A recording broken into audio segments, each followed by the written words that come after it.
Il me faut une introduction, mais j'en ai pas encore. Ça demande des compétences que je dois développer. Ça, c'est le thé qu'on va partager. Il est très très chaud et dans la pièce, il fait encore plus chaud. Donc je pense que je suis pas sûre de boire ça. Et on va faire comme si. On va aussi faire avec le microphone du téléphone parce que j'en ai acheté un pour mes podcasts. Mais ça ne rentre pas dans mon téléphone parce que j'ai un Lightning et je n'ai pas d'adaptateur. Donc on va devoir faire sans. On va devoir faire avec le téléphone en espérant que ce soit satisfaisant comme qualité.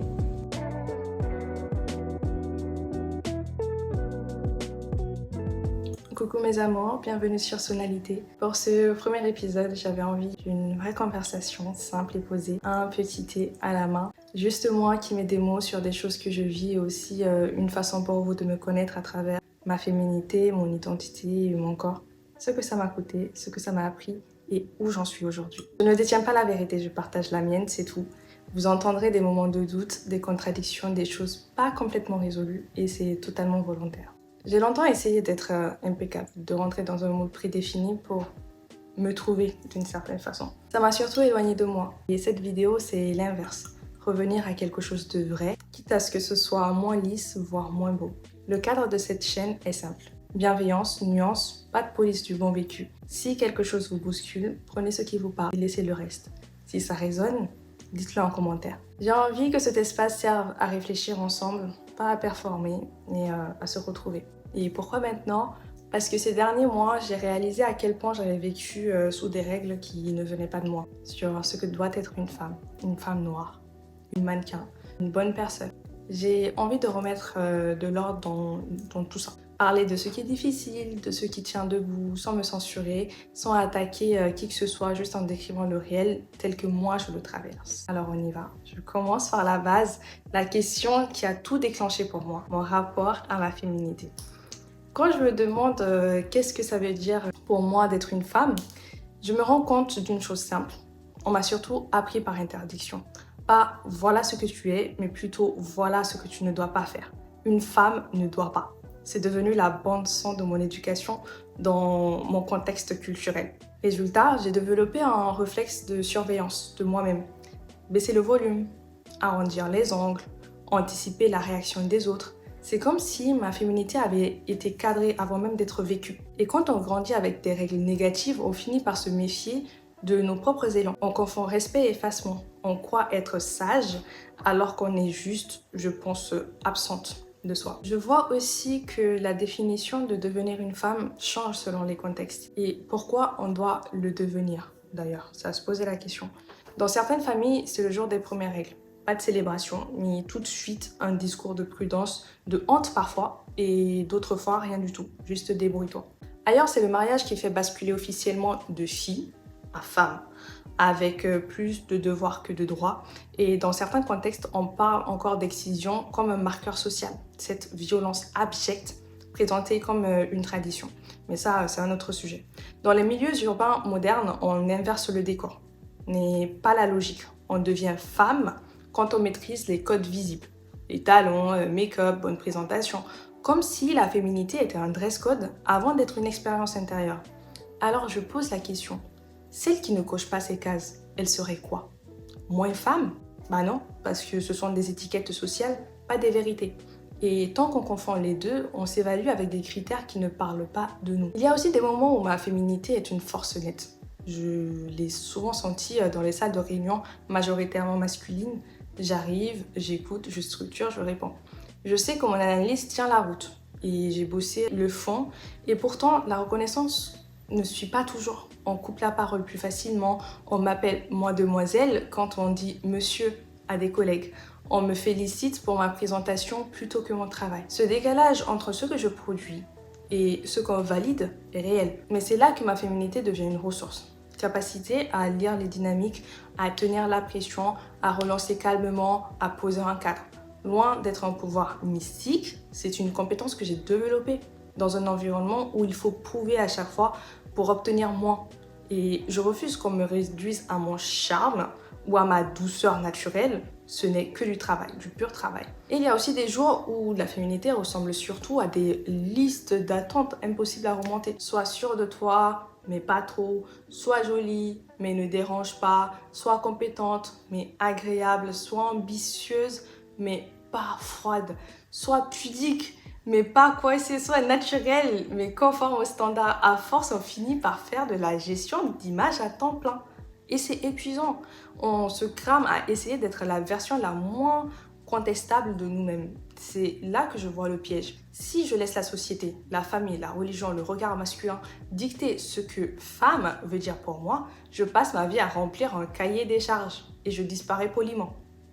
Alors concrètement, qu'est-ce que je fais de ça aujourd'hui? Alors, j'ai arrêté de chercher la définition, j'ai commencé à bâtir ma pratique. Ma féminité n'est plus un statut à obtenir, c'est une façon d'habiter ma vie. Très concrètement, ça se manifeste comment? Je choisis mes vêtements pour ceux qu'ils me font sentir, pas pour ce qu'ils envoient comme message. Je pose des limites explicites dans le travail, dans la famille, et j'assume que ça déplaît parfois. Je différencie la politesse de l'effacement. Être respectueuse ne m'oblige pas à me taire. Ça, c'est vrai. Je valorise mes compétences avant mon image et je le montre dans la manière dont je présente mon travail. Je garde un œil sur les injonctions qui reviennent, c'est-à-dire la culpabilité, sois gentil, fais plaisir, pour les traiter comme ce qu'elles sont. Des réflexes acquis, pas des obligations morales. Et si je devais laisser une mini-grille à celles et ceux qui m'écoutent, ce serait celle-ci. Est-ce que ce que je fais me rapproche de moi ou de l'idée qu'on se fait de moi? Est-ce que je prends une décision par peur d'un jugement ou par fidélité à mes valeurs? Est-ce que je peux expliquer mon choix sans m'excuser d'exister? Et avec cette grille, ma féminité arrête d'être une pression et redevient une position. Elle n'est pas là pour assurer le monde. Elle est là pour m'aligner avec moi-même. Et c'est tout ce qui compte. J'aimerais aussi parler des moments où je me sens connectée à ma féminité. Et ces moments, c'est quand je prends soin de moi. Chez moi, dans ma zone de confort, rien d'extraordinaire. Un gommage, un masque visage, cheveux, manicure, pédicure, douche chaude, pyjama propre. Puis je m'assois avec un thé, un livre ou une série. Et ces moments-là me rappellent une chose. Mon corps n'est pas un projet à corriger. C'est un endroit à habiter. Le soin n'est pas une mise en scène pour l'extérieur. C'est une relation que j'entretiens avec moi-même et je me prépare pas pour être présentable, je me rends à moi-même. Il y a aussi ces moments où je touche le plaisir. Appelons les choses par leur nom. Oui, je parle de sexualité. Longtemps, je n'ai pas su ce que c'était un territoire à moi. Aujourd'hui, je peux dire que je me sens femme quand je reconnais mon désir, quand je l'écoute, quand je n'ai pas honte de dire oui, j'aime ça. Ou je n'aime pas ça. Et parfois, oui, j'ai l'impression d'atteindre le nirvana, de toucher les nuages du bout des doigts et je m'en excuse pas de le dire. Ce point n'est pas théorique. J'ai été en conflit avec ma sexualité pendant des années et des années parce que chez moi, on n'en parlait pas du tout. C'est un sujet classé tabou, interdit sans explication, c'est tout. On m'a appris à craindre ce sujet, pas à le comprendre. Et résultat, j'ai refoulé une partie de moi. Et quand on refoule, on accumule de la honte, de la confusion et des comportements de contournement.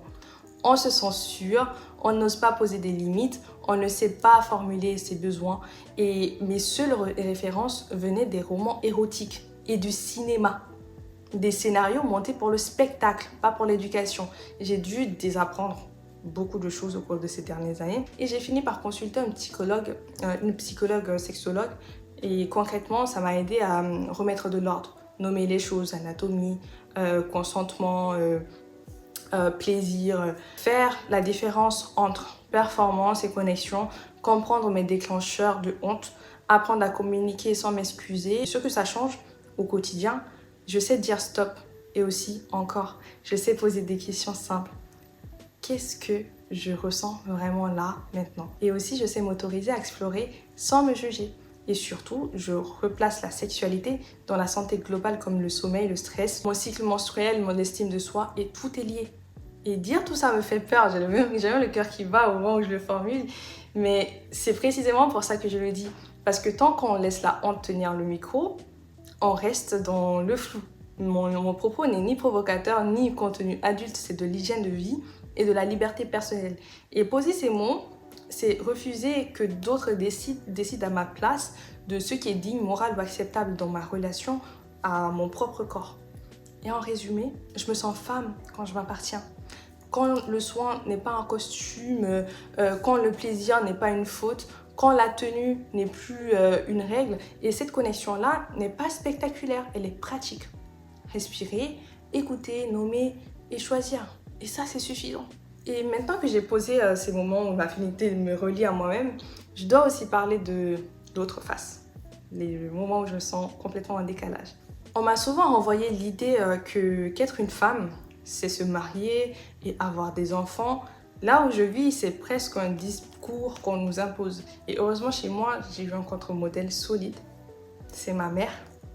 C'est un alien dans son environnement. Elle ne nous a jamais mis la pression, ni à ma soeur, ni à moi. Pas de discours sur l'horloge biologique, pas de à ton âge, etc. Son refrain a toujours été peu importe ce que tu veux faire, je te soutiendrai et c'est ta vie. Et ce cadre m'a évité une angoisse. Et c'est important de le dire parce que ça prouve qu'il existe d'autres façons d'élever les filles que par des injonctions et par la peur. Le décalage, je le sens surtout hors de chez moi. Le jour où j'ai dit simplement que je ne ressentais pas l'envie d'avoir des enfants, pas maintenant, peut-être jamais, j'ai vu des visages se crisper comme si j'avais mal parlé de ma famille en public. On m'a renvoyé des arguments, tu changeras d'avis, tu ne sais pas encore ce que c'est égoïste, tu comprendras quand tu seras mère. En fait, il suffit de ne pas cocher cette case pour que tout le système s'active. Je ne suis pas en train de mener une croisade contre la maternité, je dis juste que je ne ressens pas ça aujourd'hui. Et si un jour ça se réveille, bah tant mieux. Mais ce n'est pas un devoir moral attaché à mon sexe. Ne pas vouloir d'enfant n'est pas une pathologie, tout comme en vouloir n'est pas une obligation sacrée. Ce sont des choix de vie, pas des certificats de féminité.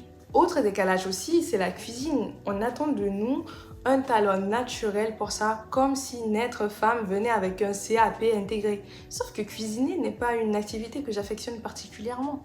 Et ça devrait pouvoir s'arrêter là. Dans les faits, non. Dire je n'aime pas cuisiner déclenche souvent la surprise, la taquinerie, parfois même une remise en cause de ma valeur domestique. Le plus ironique, c'est que quand un homme dit je n'aime pas cuisiner, on traite ça comme une préférence personnelle. Chez une femme, ça devient un défaut de rôle. Voilà ce que j'appelle une injonction, une attente asymétrique qu'on présente comme naturelle alors qu'elle est culturelle.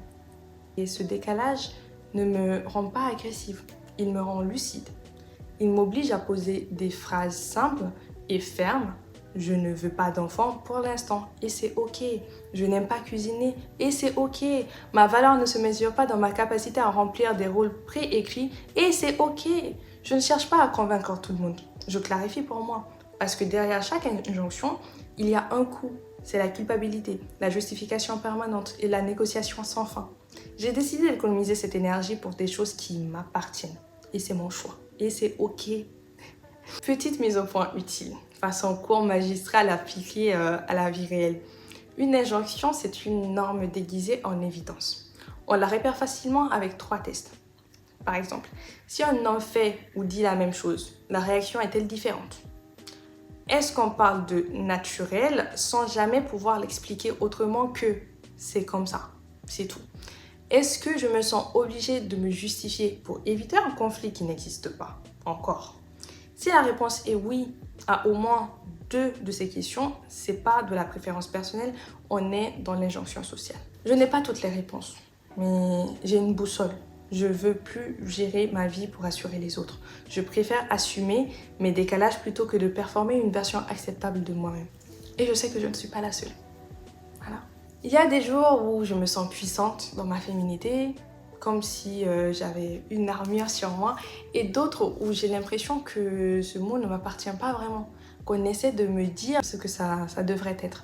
Et forcément, dès que je reprends la main sur le mot féminité, je tombe sur la couche d'en dessous, c'est-à-dire mon identité. Ce que j'ai hérité, ce que j'ai choisi, ce que je refuse, mon nom, mes racines, la Guinée, Paris, la foi, la mode, les regards des autres, tout ça parle en même temps. Passons à comment tout ça s'assemble ou s'entrechoque quand je dis je. Je suis une femme noire et ça change la conversation. On attend déjà un certain comportement des femmes en général. Quand tu es noire, on t'ajoute une deuxième couche d'attentes et de stéréotypes. Tu n'es pas simplement femme, tu es femme noire. Donc, aux attentes sexistes s'ajoutent des attentes racialisées.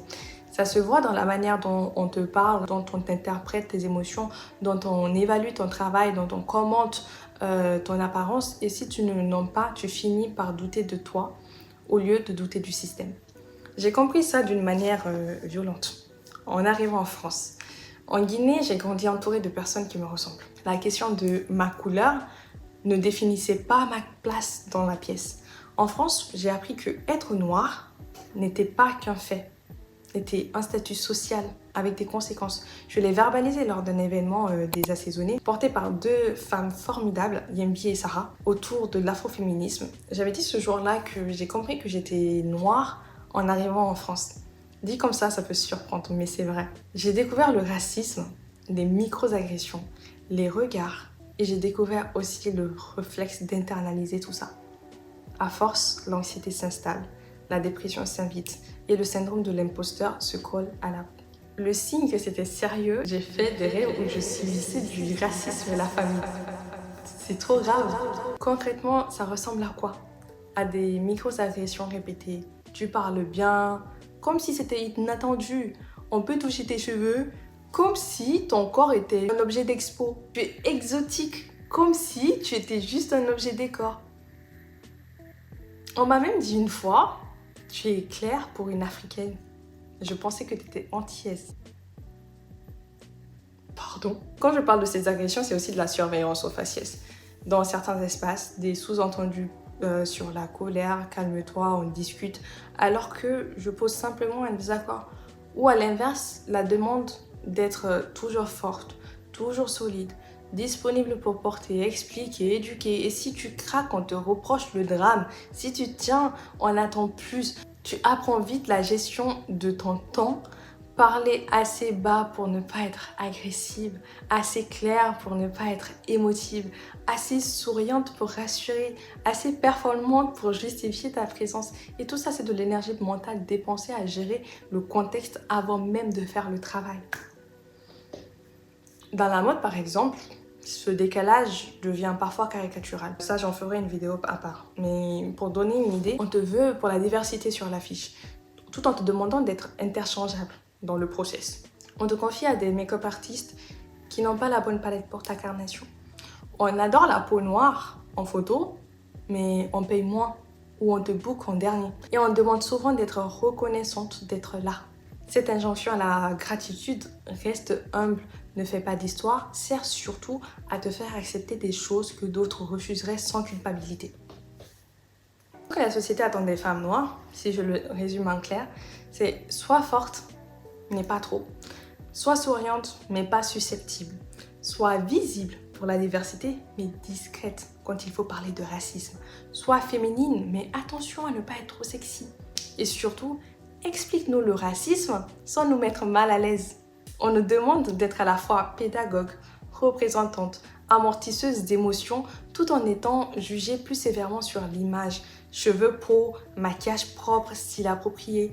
Ce ne sont pas des règles écrites, mais ce sont des scripts que beaucoup connaîtront, malheureusement. Alors comment je navigue aujourd'hui?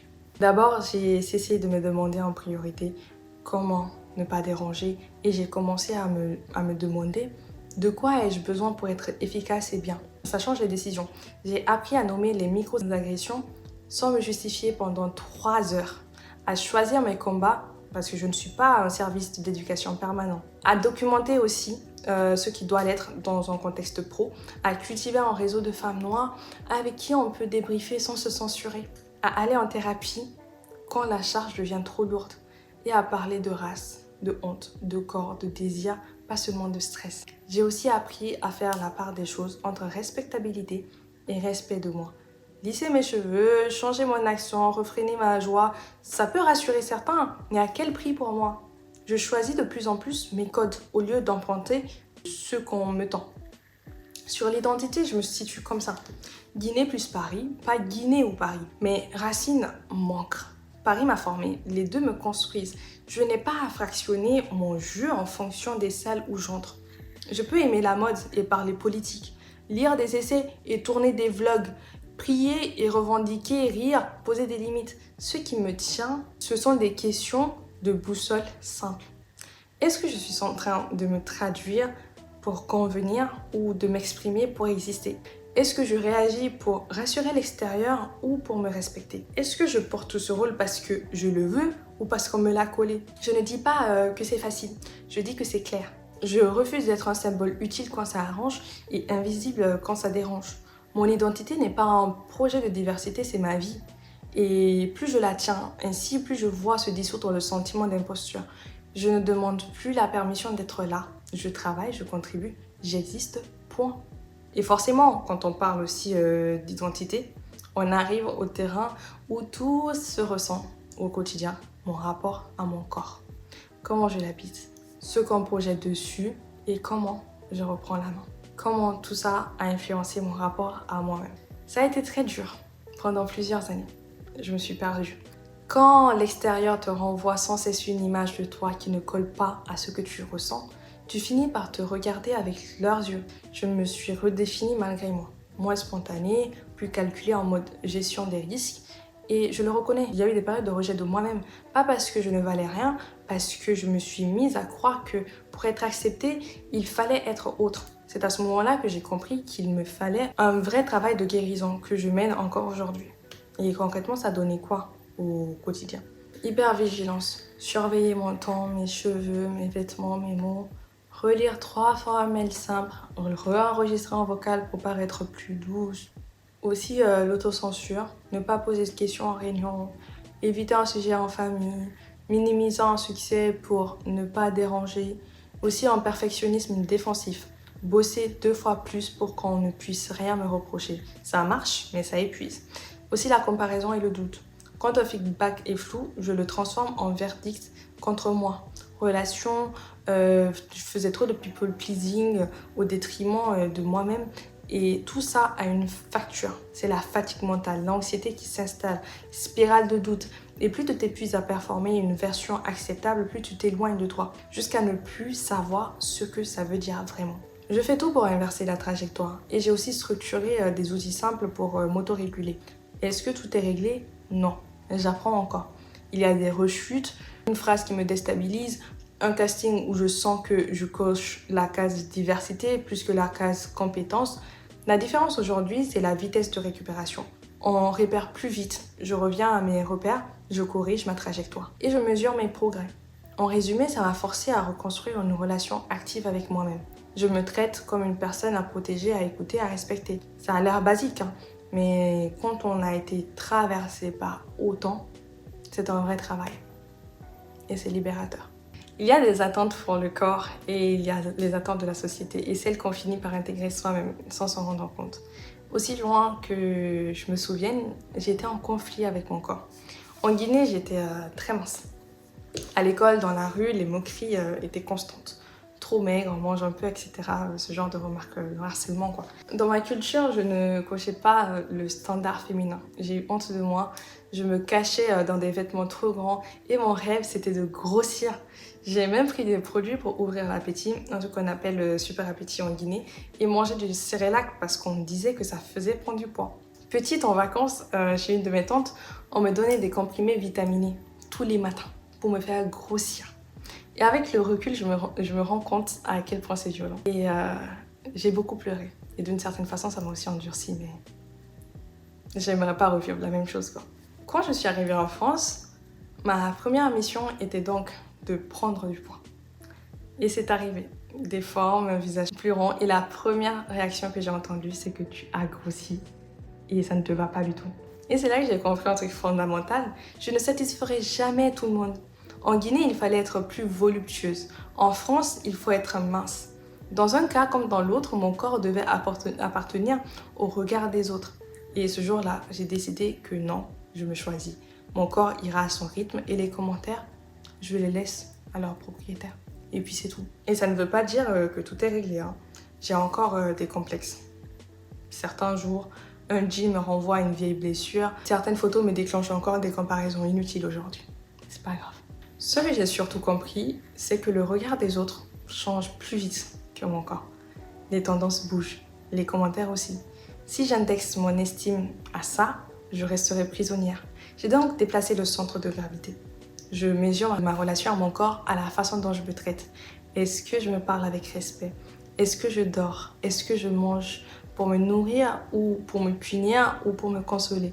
Est-ce que je pose des limites quand on franchit ma ligne? Quand la réponse est oui, même imparfaite, je progresse. Et dernier point important, je n'ai rien à mériter pour avoir le droit d'exister dans ce corps. Je n'ai pas à gagner en concours pour porter un short, participer à un shooting ou simplement être sur une plage. Cette phrase a l'air simple, hein, mais c'est une bataille quotidienne contre des années d'injonction. Des années. En bref, mon corps n'est plus un chantier à surveiller, c'est un allié à écouter. Il change et c'est normal. Il me parle à moi de l'entendre. Et s'il ne plaît pas à tout le monde, ce n'est pas mon problème. Et avec tout ça, je suis devenue plus conciliante, plus patiente et plus bienveillante avec moi-même. Ce n'est pas venu tout seul du jour au lendemain. Un jour, j'ai tenu des propos tellement durs que ma sœur en est restée choquée. Elle m'a dit « Sois moins gentil avec toi comme tu l'es avec les autres ». Cette phrase m'a servi d'électrochoc. J'ai réalisé que j'acceptais de moi des violences que je ne tolérerais jamais pour une amie ou pour une sœur. Et une question s'est imposée. Comment exiger du respect à l'extérieur si je ne pose pas le respect à l'intérieur? À quoi ça sert d'être aimé si au fond de moi, je ne m'aime pas? À partir de là, j'ai changé d'approche. J'ai cessé de vouloir me corriger et j'ai décidé d'organiser ma relation à moi-même comme on organise une équipe avec des règles simples, des outils et de la cohérence. 3 principes m'aident au quotidien. C'est le respect, je bannis l'auto-insulte. Critiquer un acte, oui. Attaquer ma personne, non. Protection. Si une situation me malmène, je priorise ma limite avant l'image et l'encouragement. Je remplace « je suis nulle » par « qu'est-ce qui me manque pour progresser ». Concilier mes facettes concrètement, ça ressemble à ça. Nommer les rôles plutôt que de les opposer. Je ne choisis pas entre la petite fille qui a grandi en Guinée, la jeune femme qui est à Paris et la mannequin. Je reconnais que ces parts existent et qu'elles ont chacune des besoins. Exemple, la mannequin veut performer, la Kadjatou intime veut du calme, la Guinéenne veut rester alignée avec ses valeurs et je coordonne au lieu de hiérarchiser. Un contrat intérieur clair. J'ai 3 non négociables. C'est la dignité, la santé mentale et l'intégrité. Si un contexte me demande de renoncer à l'un des 3, je sors ou je renégocie. Si ça résonne chez vous, dites-moi en commentaire vos stratégies pour réconcilier vos facettes. Qu'est-ce qui vous aide à tenir votre boussole quand l'extérieur vous tire dans tous les sens? J'ai envie que cette chaîne soit aussi un outil de partage où on communique. Merci d'avoir pris ce temps avec moi, vraiment. Ce n'est pas évident d'ouvrir ces sujets. Si vous êtes resté jusqu'ici, je le prends comme un signe de confiance. Je vous remercie du fond du cœur pour ça. Mon intention aujourd'hui n'était pas de donner des leçons, mais de mettre des mots sur des choses qu'on traverse souvent en silence. Et si ça a aidé à vous sentir un peu moins seul, alors cette vidéo elle a servi. Et vous, comment vous vivez votre rapport à votre féminité, votre identité, votre corps? Qu'est-ce qui vous aide? Qu'est-ce qui vous pèse? Qu'est-ce que vous avez appris en chemin? J'aimerais vraiment lire vos pensées en commentaire. On construit cet espace ensemble avec vos expériences, vos nuances, des accords aussi s'il y en a. Je termine sur une note toute simple. On a le droit d'apprendre en avançant, d'être en chantier, d'hésiter, de recommencer. Prenez soin de vous, hydratez-vous, dormez, parlez-vous avec respect.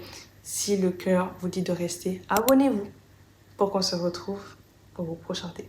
À très vite.